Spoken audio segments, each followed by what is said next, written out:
Bienvenue Stop Invest, la chaîne des top d'investissement. Ici, on parle essentiellement d'entreprises de qualité. Avons-nous une opportunité d'investissement sur Thales? C'est la question à laquelle on va essayer de répondre en se basant sur l'état financier de la compagnie. Je rappelle que ceci représente uniquement mon point de vue et non un conseil d'investissement. Et comme d'habitude, je me réserve le droit de me tromper. Donc, on a déjà eu étudié cette compagnie ici sur cette chaîne il y a quelques temps. Ok, donc là, présentement, on va aller droit au but, savoir combien est-ce qu'on serait prêt à payer maximum ici en date d'aujourd'hui. Ok, donc j'ai besoin de quoi? J'ai besoin de connaître mon PER, j'ai besoin de connaître ma dette nette par action et voilà. Donc pour le PER ici, je viens directement Thales. Thales, donc en recherchant le PER ici, je pense qu'on sera entre 17 et 20 fois les bénéfices par là. Donc là, je vais rechercher ma dette nette. Donc ça, Thales, c'est HO.PA. Donc HO.PA, on a Thales ici.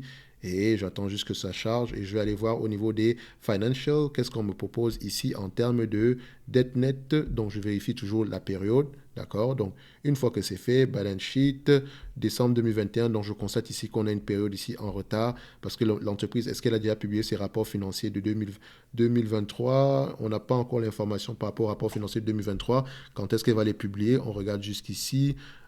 Techniquement, elle devrait au mois d'avril. C'est bizarre ça. Pourquoi est-ce qu'elle publie ses résultats à cette période-là? Elle a déjà publié les résultats financiers.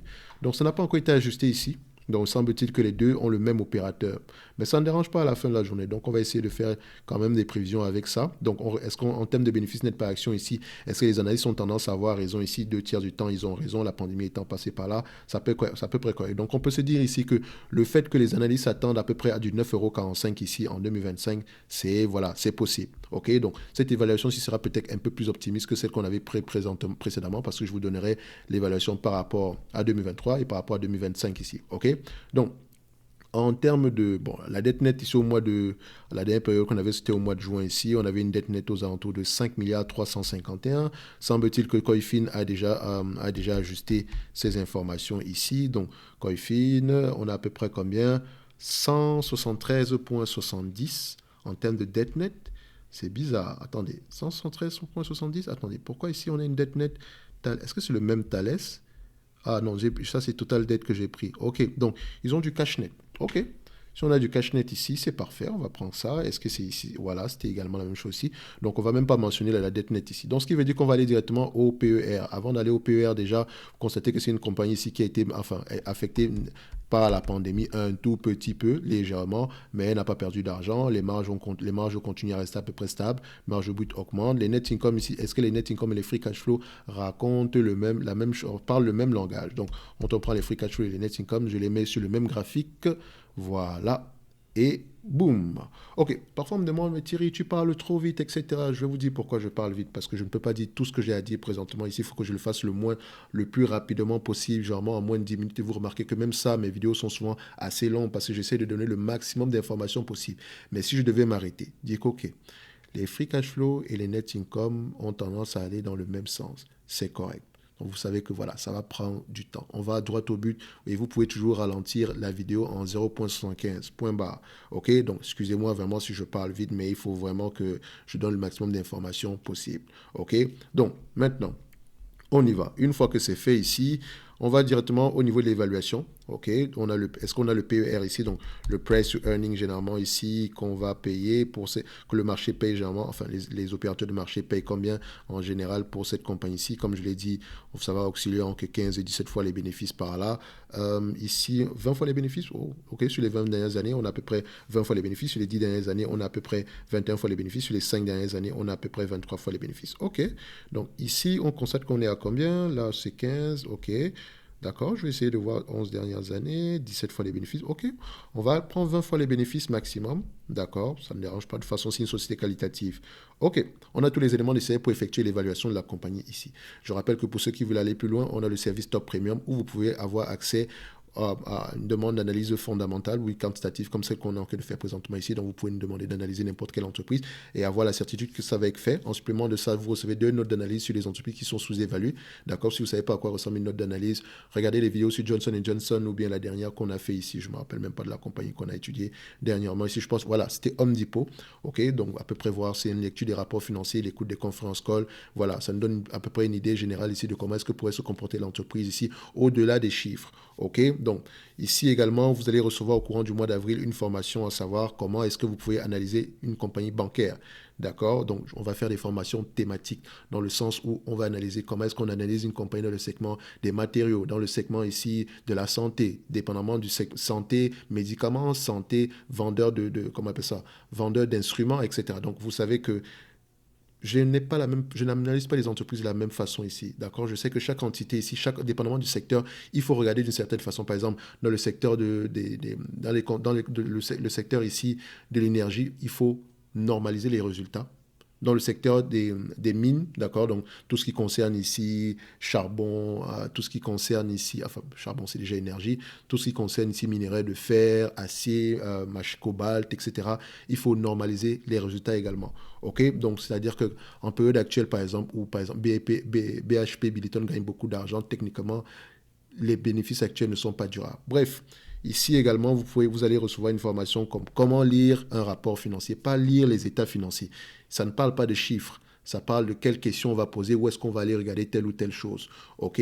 Donc pour ça, vu que la formation n'est pas encore disponible présentement, d'accord, elle sera disponible au mois d'avril en primeur. Ceux qui s'abonneront ici au jour des 163 personnes, parce que ça diminue, les places sont limitées, vous allez payer le prix qui est affiché ici. Attention, attention, attention, le prix de chaque formation sera tout simplement plus élevé que ce qui est affiché ici. Ça, c'est sûr et certain. OK? Donc, alors, on retourne sur notre vidéo, on a tous les éléments nécessaires, ok? Je suis mon propre affilié, donc voilà, c'est normal que je fasse ma propre pub, ok? Donc, on va directement ici, au niveau de Fastcraft. Alors, 9,45 €, c'est ce qui est attendu en 2025. Multiplié par 20 fois les bénéfices, il n'y a pas de dette nette, donc on sera aux alentours de 189 $ à l'action, ok? Par rapport à 2025, donc à 20 fois les bénéfices, 189 $ à l'action, 1,89 189 € si vous voulez, d'accord, à 25, x25, ok, à 20 fois les bénéfices par rapport à ce qui est attendu en 2023, d'accord, admettons que, voilà, est-ce qu'elle a déjà publié ses résultats de 2023? On pourra aller vérifier ça ici, je pense que oui, d'ailleurs. Donc, si on a eu le 7,96 € ici, à 20 fois les bénéfices, d'accord, normalement, c'est une compagnie qui devrait s'échanger aux alentours des 158 €, 158, et puis d'ailleurs, combien est-ce qu'on a eu ici?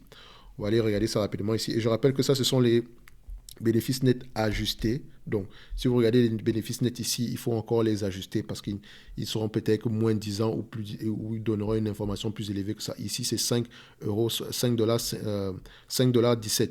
D'accord? Donc, il faut peut-être les ajuster ici. OK? Semble-t-il que peut-être à ce niveau-ci, il y a un ajustement à faire au niveau des bénéfices nets. Donc, on va rentrer dans les rapports financiers. Mais je suis sûr d'une chose, c'est que ici, par exemple, au niveau de comment on appelle ça, de Fastgraph, ils ont tendance ici à donner des informations assez correctes. D'accord? Donc, ici, s'il fallait évaluer cette compagnie sans date d'aujourd'hui, on pourrait se dire qu'il y a peut-être quelque chose d'assez intéressant. Je ne sais pas si c'était la même chose dernièrement, etc. Donc, par rapport à ce qui est attendu cette année-ci, ou bien par rapport à ce qui est mentionné, on peut avoir un rendement sur coût de 6%. Par rapport à ce qui est attendu l'année prochaine, nos rendements sur coût d'acquisition ici peut être de l'ordre de combien? Donc, déjà, je vais prendre ici, on s'attend à 129 divisé par ça, 16.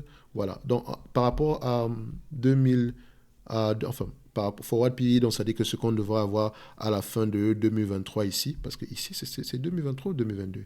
Est-ce que je me suis pas en train de me tromper présentement? Oui, 2023, je suis en train de réfléchir. Ils ont eu 7,35 $ en 2022, 7,92 $ en 2023, donc c'est déjà ajusté. Donc vous voyez que pour 2022 ici c'est marqué 7,35 €, donc ça dit qu'il faut l'ajuster ici. Donc c'est sûr que quand on va lire les rapports financiers, il y a des ajustements à faire au niveau des bénéfices nets ici. D'accord? Donc ici, par rapport à ce qui est attendu en 2023, ça représente un rendement de près de 6%. D'accord? Par rapport à ce qui est donc attendu en 2025, 9,45 € divisé par le prix actuel, disons 129 €, on va le faire simple, ça donne ici à peu près 7,32%. OK? Donc, je pense que cette compagnie-ci, au prix actuel, est légèrement sous-évaluée. OK? Ça reste une belle entité. Maintenant, tout va dépendre des perspectives de croissance futures. OK? Des perspectives de croissance futures. Maintenant, je ne sais pas. Quel est l'avis que j'avais précédemment sur la précédente vidéo? Est-ce que le prix pour moi était correct, etc.? Parce que je sais que ça ne prenait pas également en considération une éventuelle croissance au-delà de ce qui était attendu en 2023 ou bien 2022. OK? Donc, à 6% ici de rendement, c'est intéressant. Et si on va jusqu'en 2025, le rendement est encore plus intéressant. Mais voilà, à vous de voir maintenant si vous voulez prendre le risque d'investir dans ce genre dans cette compagnie-ci. C'est une très, très belle entreprise. Attention, ok? Au prix actuel, c'est intéressant. Le dividende, il est safe, il y a de grandes chances qu'il continue à augmenter. Ok? Donc c'est pour ça, il n'y a même pas de, il n'y a pas de problème par rapport à ça. Ok? So, on va se donner rendez-vous sur la prochaine vidéo. Ceci n'est que mon avis sur Thales. D'accord? Ça veut dire qu'on lit quand même ses rapports financiers, histoire de savoir est-ce qu'on va maintenir les marges, les perspectives de croissance, etc. Ok? Donc on va se donner rendez-vous sur la prochaine vidéo et d'ici là, portez-vous bien. Merci.